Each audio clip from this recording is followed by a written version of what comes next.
I've gone, right, here we go. Okay. Hello, Karen. Yeah. Karen, that's it. Okay, GAD Vicarja, initial McCludgeck to Karen Greene,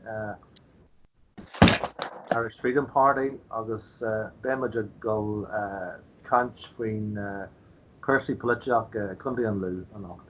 Okay, friends, my friends, tonight, folks, we have, as part of our Drogheda Patriots series, I have Karen Greene, prominent member of the Irish Freedom Party in County Louth, who's going to be talking a bit about how she got involved in politics and her plans for the future in Louth.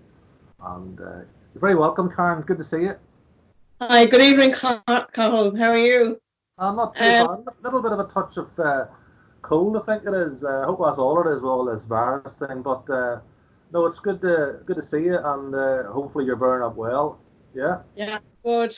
Just back at work today after having a week off, so back to chaos. God, where do I start? Let me just ask before you.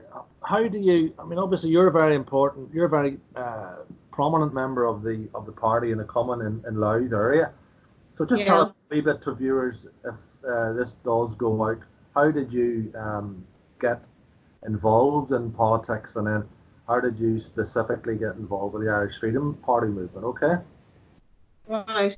Well, I'm going back to 2014, 2015. I was a reserve, got a reserve for 8 years, and I watched the situation with the water meters and the water charges was escalating to the point where people were getting arrested in Dublin. I lived in Dublin for 19 years, so it was very intense there. And basically, I seen people getting arrested, particularly on the left side of politics, and I kind of found that very disturbing.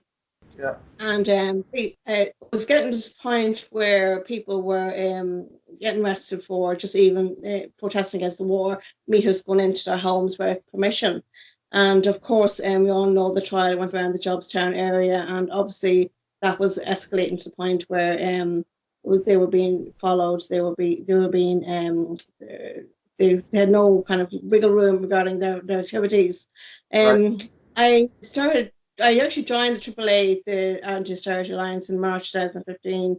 Paul Murphy and Tala. There wasn't really much going on in Crumlin, where I lived at the time, and so I had to go to Tala for a lot of the work they'd done, street meetings, which were very popular at the time. You kind of took a group of people, 10 people in the area in Tala in a street, and you would do a talk, leaflet dropping, collecting names for activities.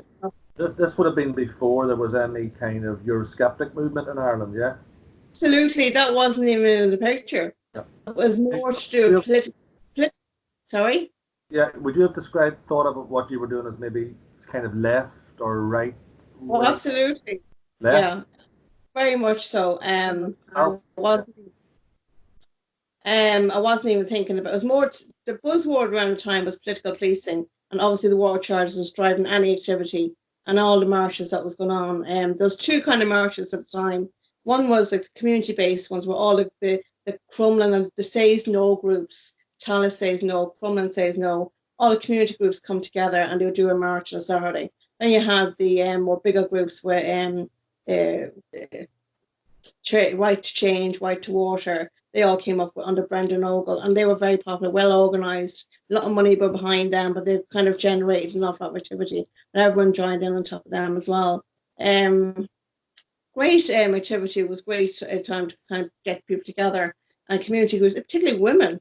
It brought women out, particularly older women, because they were home. I've noticed within the Louth Cumann there are quite a lot of older, slightly older members of the community, which is it's interesting to see as well, you know. Yeah. So I mean, this would take you up to say around about 2015. Yeah. That would have been the Brexit year. Is that right? Well, 2016. Yeah. What was the feeling amongst your friends in Ireland down south to the Brexit movement, and what happened there? I think Ireland's funny about the relationship with Europe. They don't really. It's going to be difficult convincing people to want to leave Europe. They kind of have a very strong love affair, unfortunately. But yes, they see their resources gone, like, fish and gas and oil. But yet they're quite happy to stay in Europe for some reason, and let our money go out, out the back door, and yet get back in dribs and drabs through grants. And it's not good enough, because even though they were watching England and seeing the referendum go through in 2016, they're kind of horrified and say, what's going to happen to Northern Ireland? What's going to happen to us? Are we going to see job losses? Are we going to see some kind of, cut off from Europe? Then the other side of it was, they're going to be the only English speaking country in Europe, so they might gain from all of the fact that England was going to leave Europe. That could be a gain. Sorry? Do you think that could be a gain? Well, they would see a kind of a gain, like maybe English companies might come over to Ireland. Like banks and insurance companies, and some London companies, maybe some companies that are in the London district, for the financial district, might come over to here. Now, I haven't seen that yet. Maybe it is happening over time, but obviously the border issue was a huge issue over the last 3 years, and some ideas were done, and now finally we have something. But the more important thing was no land border. So obviously that frightened a lot of people, which is understandable. So we don't want to go back to those days of having a border. Do you think that issue's been used a wee bit to try and prevent Brexit, the border issue? Is it really as big a problem as it's maybe suggested, or? Well, it isn't a big enough issue, because nobody wants to go back to the days when you had a border on the land, because we've progressed so much. We've got used to the idea of going across to Newry and Belfast freely for the last 22 years. Shopping and business, and people work. People who live in Drogheda or Dundalk work in the north. And we always have a common travel area which predates the Troubles and everything. So we always had that between the two countries, that there was the travel area, and the border really only was weaponized or militarized with the border. Sorry, with the Troubles. So we had a common travel area, which people, I think, do forget. Yeah, I think so, but I think it's a perception more than anything else. Yeah. They didn't want the hassle of maybe being stopped across the border, where having to bring their passports if they're going to go to work, for example. So people didn't really like the idea of having Brexit up in the north. It was a big issue. So you see enough like demonstrations on the border as well over the coming years, like in the last 3 years, making sure they're calling on the Irish government to make sure they've done a deal that was right for the north as well, for the south. Luckily enough, it hasn't happened. It's the borders out in the sea. But still, Irish people are reluctant to leave. And even when we're canvassing, you and me bring up the issue of leaving Europe. It's kind of like, they kind of hold their breath, maybe. They don't like the idea of being separated from something that's been there for years. And yet they don't see the change. Ireland did vote against 2 referendums, didn't it? You had Nice. Really big numbers, And yet we're told to say yes the second time. Yeah. That's really an issue. Would your personal opinion have been in favour of Brexit happening, or what? Absolutely. Yeah. I seen a country that was willing to break from Europe was huge. And the fact that they said yes to such big numbers, as a hoping that maybe it might give them. Sorry?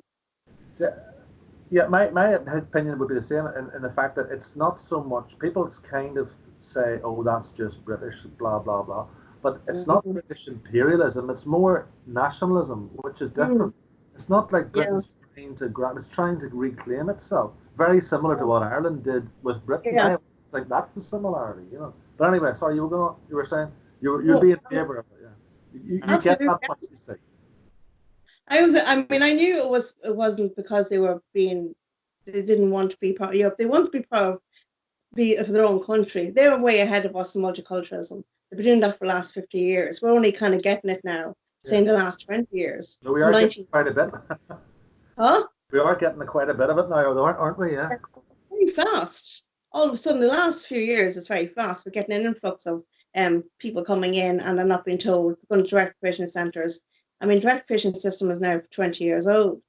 and we don't have any say where they go. It's not just centres anymore. They're going to hotels, and they're going into hostels, and they're going in during the night, and it seems to be young men, not their families, but young men, and there's no kind of control at all. You might see an odd community break kind of fighting against, like Ruski last year, Uterard, Aquiline, but then there's a mix. You might have people come along and saying, counteracting that, saying, you can't be racist, let them in, they're going through a bad time. But we should be able to turn around and say, sorry, this isn't good enough. We have to be able to have control of who comes in, who are letting in, and the amount of people are letting in. Because when you do a census, say in 2016, and there's X amount of people in the country, and you're planning based on that, planning services and schools and hospitals and that, based on those figures, if you let people in, it just undermines all that information. And we're due another census now next year, and it's pointless. I know from a colleague who lives in Dublin, Darren Wicklow, and she can't get a school for her son. So, that is a problem. And yet a census would have been able to identify that there's going to be a school needed. We had spaces have gone already. So as simple as that, simple things like that. I never seen that before. When I was growing up, you went to school, there's no issue. The point that I would make as well, I think it wasn't maybe mentioned, I did an interview there recently with Connor, and I was talking a lot about what you were saying there as well. But also the context has to be put forward that we've got a massive homeless problem ourselves. And we need to address that before we look at bringing in others. Would you agree with that? Or absolutely. Charity begins at home. I know we're a very generous nation. Our government so much money away to countries that really should be able to look after ourselves. If each country looked after itself, we wouldn't have to give charity outside this country. If we can't look after ourselves, it's a bit like you looking after a sick relative, but you're sick yourself.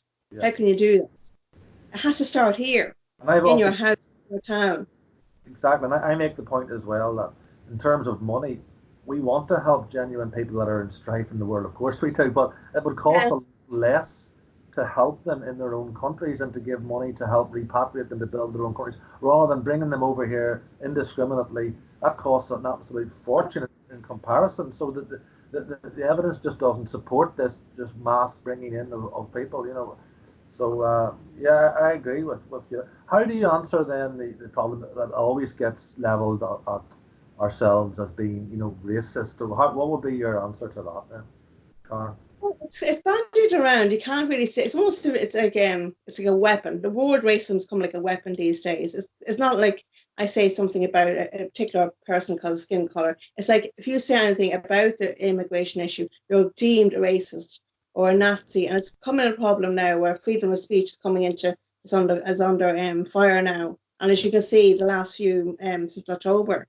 there's rallies, free speech rallies since October about this issue, and we can't even mobilise outside the Dáil without getting attention from the Antifa. The guards have to deal with that as well. But there's nothing racist about loving your own country, and there's nothing racist about saying, look after Irish people first, and then when we get ourselves organised and all looked after from hospitals, from services, schools, just general living, you would be able to look after the poor or the people coming in. You got to remember too that people coming into this country, they come into a strange land. We don't know their culture, they don't know ours. How can they mix too well? I know sometimes it's easy enough for some of them to mix, maybe Polish or whatever, but at the end of the day, they're coming in from maybe a different culture, from say Islam, where it mixes with a Christian country. And just because Ireland has changed religiously from being a Catholic, strong Catholic, still a Christian background, and that hasn't changed. And people still go to mass. They still want their Irish music and the Irish heritage. They're entitled to want that. They're entitled to want that preserved. Absolutely. And so to have quite brave though to stand up and say what you're saying though, because there is a backlash that people, uneducated people, will throw at us, isn't there? Yeah. Oh, absolutely. And look what happened in February recently, where we had violence on the streets outside of Dáil, where the Gardaí were attacked, and so was Antifa against the Gardaí and the protesters, and they were allowed to have weapons. But the only thing is, it's flipped over from the Gardaí making the arrests when they should have been not allowing them having flares, having weapons at peaceful protests. and be able to stand outside the door is your constitutional right to say we're peacefully protesting against the hate speech laws.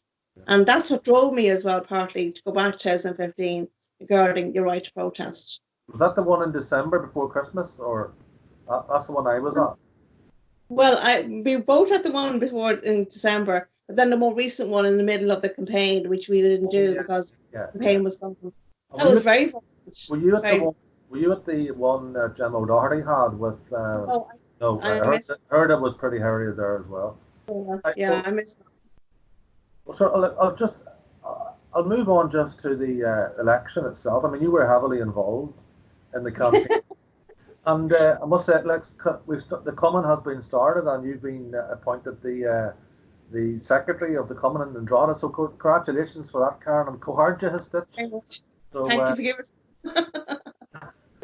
Well, I mean, it was well deserved. I mean, if everybody, I think, had somebody as dedicated as you to their Cumann, I think we'd be doing very well in the party. But anyway, how did you think the election went? I mean, yourself, a little bit of a snapshot. The result, or the result? Obviously, sorry. Your result, or the result in general? Generally across the country. What was your take on the whole result? Well, I mean, we obviously seen a big upsurge in Sinn Féin's campaign on how they landed 37. Correct me if I'm wrong, candidates across the country, and that's a surprise compared to what they got in the elections last year, because they took a big hit.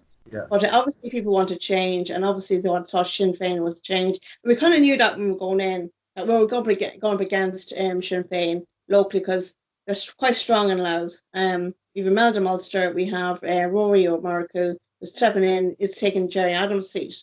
But we knew this already, and when we're a new party and we're first general election, so when you came into the picture and you ran for Louth, we kind of knew who was there: Labour, Sinn Féin, Fine Gael, and Fianna Fáil, and not so much the left. They were quite small. The left in Louth is very, very small, because Sinn Féin might say they're left, but they're not really. But Solidarity and People for Profit, very small in Louth compared to Dublin. Yeah. So we didn't really see them as a threat whatsoever, but the rest of the main parties were. And like your campaign kind of started really kind of late January, because that rally, the Gang Feud rally on 25th of January, kind of your campaign started then, really preparing to get the leaflets out. And we're up against time, and I have to say that was probably the most frustrating thing. But despite everything, we managed to get you second in the whole party, which is brilliant. And we had no real proper structure, because while everyone else is doing door-to-door canvassing, we hadn't got the time, we hadn't got the numbers. Yeah. And we had Conor Rafferty, who did a very good job of setting up the Dundalk team. We're doing the same thing. That could have been our secret, I don't know. We done on the street canvassing more than door-to-door. There wasn't time. And I think that was probably the hardest obstacle we had. We had very little time to get, and the numbers, we had lack of numbers. Now, if we had more time and more numbers, we would have gotten a lot more than what you did. But like, well done to what you got. Yourself and Ben was done an excellent job of getting highest two in the. I agree. It was just the time, really. If we had more time, I would have been confident that we would have got more. I mean, the whole thing was brilliant. It was a go kind of campaign, never a minute.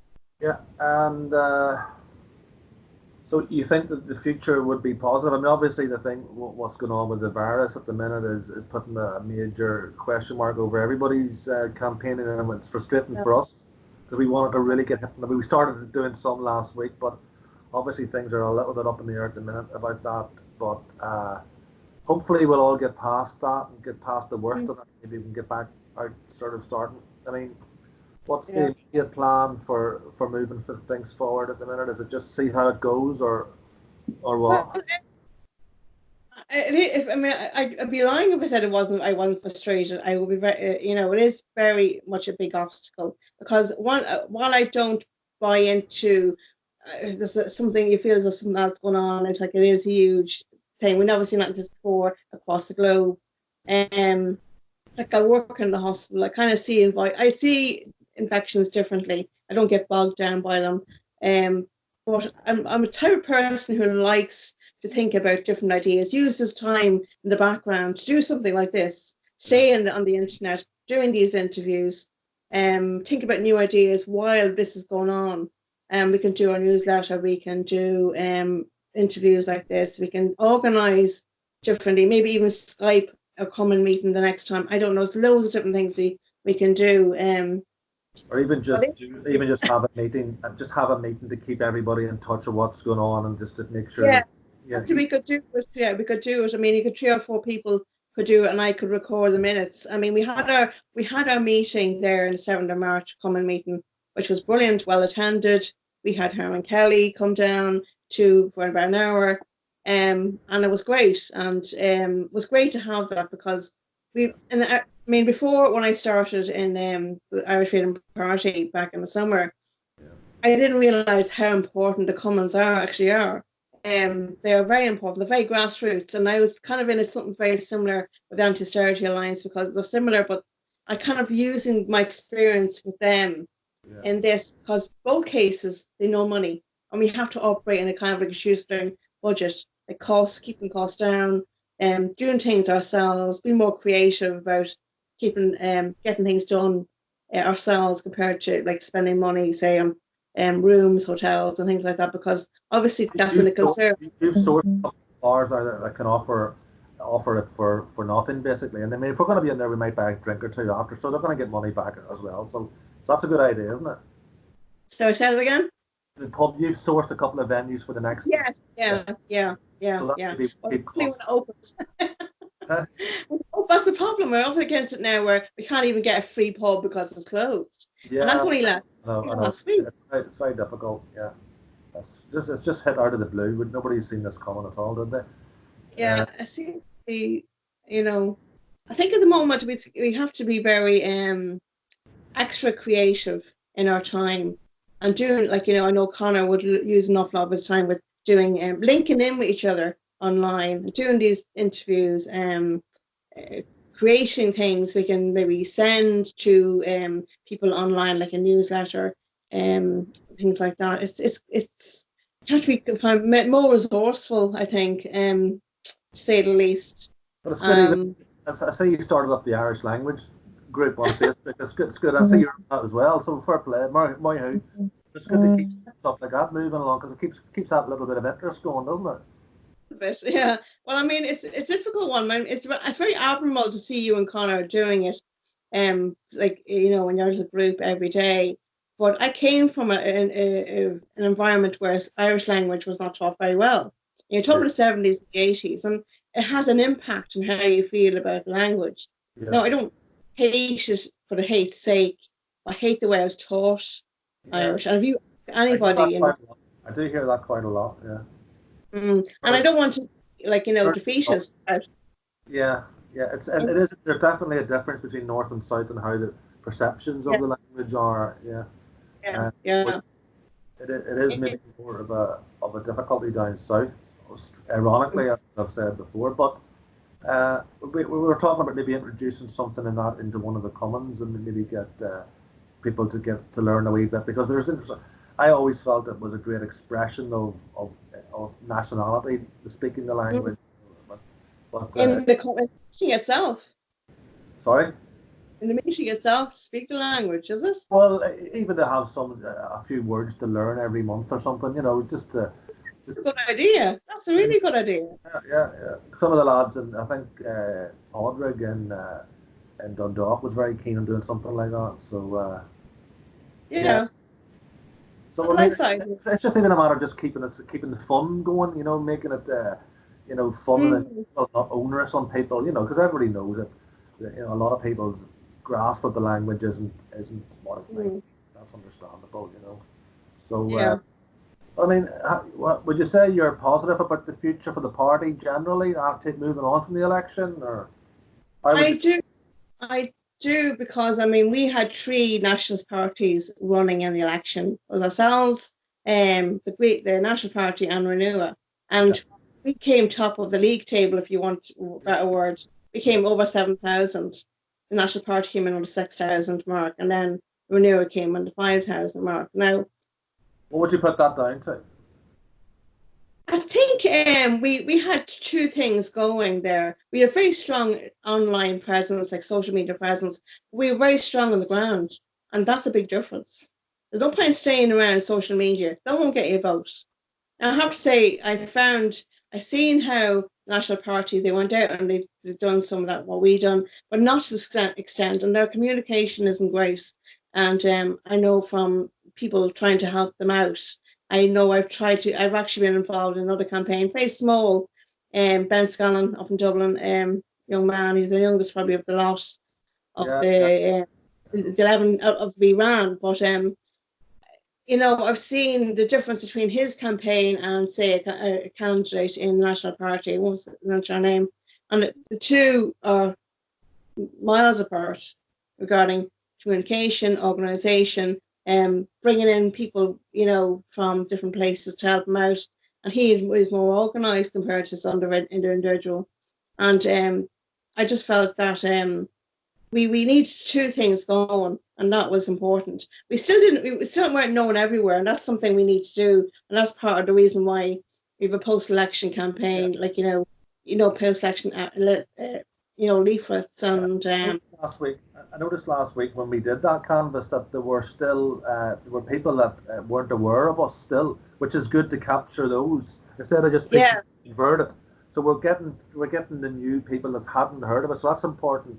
And I kind of felt that we still had maybe 10% of people that we spoke to would be very favourable to us. So again, out of maybe say about 30 or 40 that we got to speak to, I'd have said there would have been maybe 3 or 4 out of that, maybe a first preference vote. So if we replicate that over the magic 50,000, I think we could get the 5,000. I could get somebody in, Yeah. So that's important. That's positive. I thought. How would you feel about that? Well, it's when the coronavirus is not around. That's from. It's stopless out, and we have to respect other people's fears and anxiety around that, because even though we wouldn't be afraid to go ourselves, we have to make sure that they're safe and they feel safe. But going out door to door at the moment is not great. So it's a case of watching it every weekend to see. We could go this weekend, we don't know. It's a matter of waiting until see it Friday or maybe next weekend and seeing, as it calming down a little bit. It's wait and see, and it's a block that we have to kind of respect, even though I would be quite happy to go out this weekend and doing what you were saying about helping people, in their homes, collecting food and groceries and fuel and prescriptions. We could do that, but at the moment it's difficult. The ideas are there. It's just getting out there. That's the problem. I understand that. It's just very encouraging that we're still, it's knocked things back a little bit, but we're raring to go whenever we get the chance, and that we will get there, and the dedication, I think, is there in the Louth area or the Drogheda area, because we got it at the Cumann, But look, we'll kind of we'll wrap it up there, Karen. Right, okay. That was very good. Gur mille mai agat, agus. Thank you. And listen, look after yourself, and hopefully we'll keep in touch before the weekend and see how we go and see how things go. All right, Karen, slán go fáil. Well, fog. I'll just stop that.